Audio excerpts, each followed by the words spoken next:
naredi, kar moreš, s tem, kar imaš, kjerkoli si.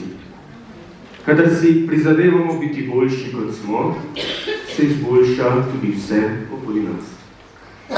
Naslednji nastopajoči so otroci vijolične skupine iz vrtca. So najstarejši otroci v vrtcu, stari so 5 let in komaj čakajo, da gredo naslednjo jesen v 1. razred. Skupino vodita vzgojiteljici Renata Treben in Marjeta Istenič.